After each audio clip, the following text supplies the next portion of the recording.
Hey guys there, I'm Dr. Dave, the RV Dummy, and today I'm going to be talking about the troubleshooting a particular problem with RV generators. In particular, the one I have is the Onan 2800 Microlight.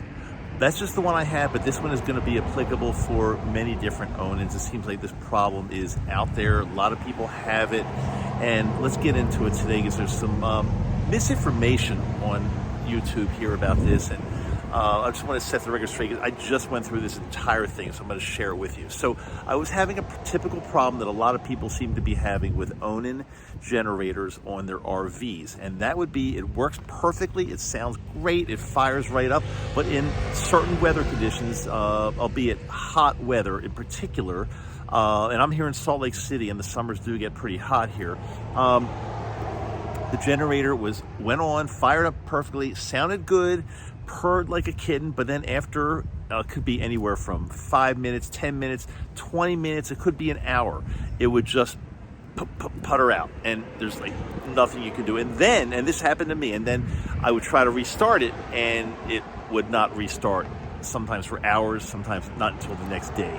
I was very, very frustrated with this. We were going out on a 1-month RV trip in the summer across the country, and I really wanted my generator to be working well.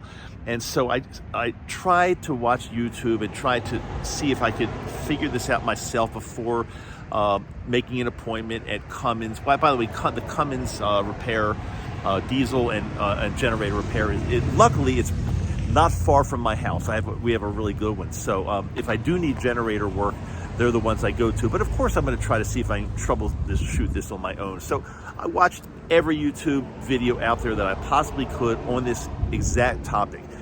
Works fine, fires up. However, after a certain amount of time in the heat, it just putters out, cuts out. There's one particular guy who's got a video or two addressing this exact problem, and he has a solution, and it seems like a really good guy, and he's very confident. He has a solution that the reason this is happening in the hot weather is because of Onan's markings on the fuel on the oil dipstick are not accurate, and mostly everybody has too much oil in their generator. So he says to go ahead and check your dipstick on your generator by screwing it in all the way, and if you could see a line on there that's kind of between the it's full or close to full, he said take a pint of oil out of your generator, screw the dipstick back in, fire it up, and it's going to be good to go. Now, I was so excited to see this potential answer. I immediately got my wife to help me, and we went ahead and checked our dipstick, and we screwed it all the way in again and looked at everything. And sure enough, we were on the high side, according to this guy. So we figured out a way to easily siphon out.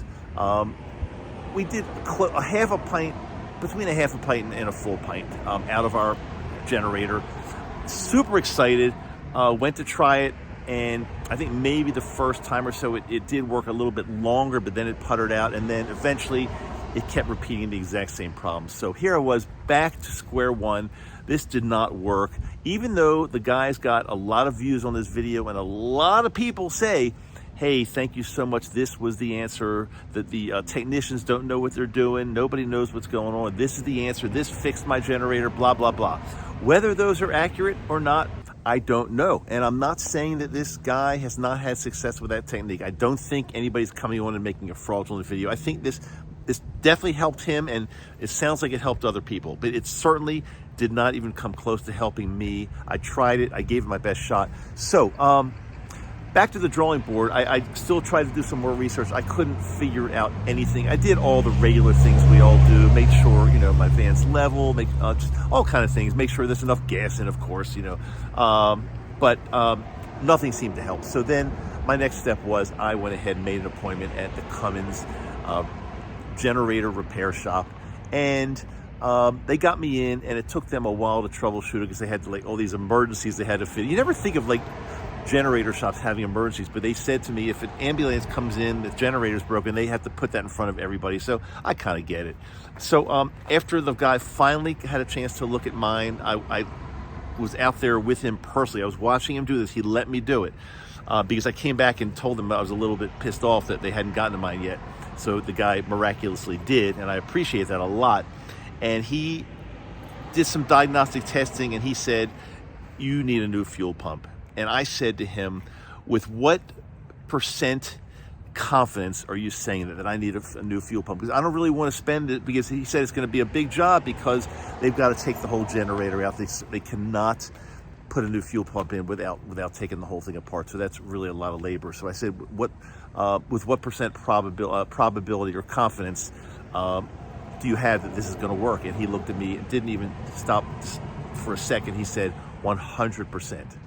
100%. So I went ahead and made the appointment. We had to go on our trip. It took a couple weeks for them to get the part in, so we took our trip and did the absolute best we could with the generator.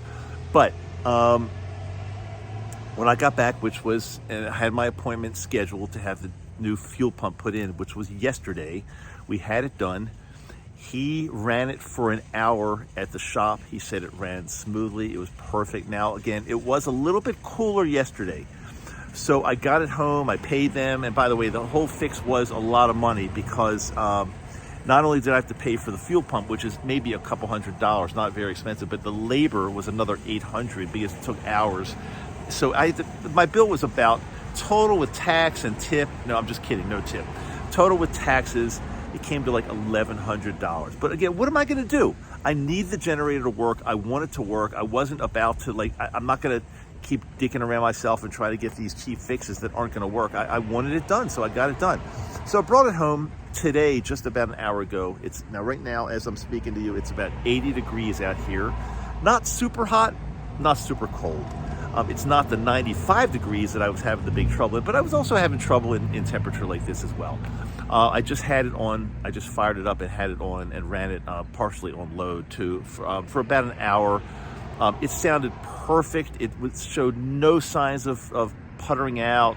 It just seems like this was the fix, the fuel pump.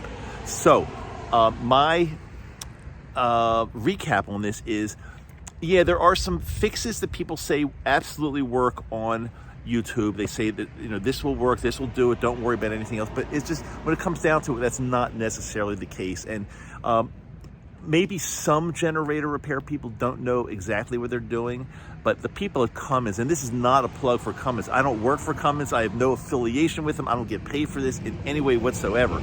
It's just, they're the ones that, that built this Onan. It comes from Cummins, right? So it's an Onan Cummins generator. They know this thing. They know it better than anybody else. So I trusted them. I got it done.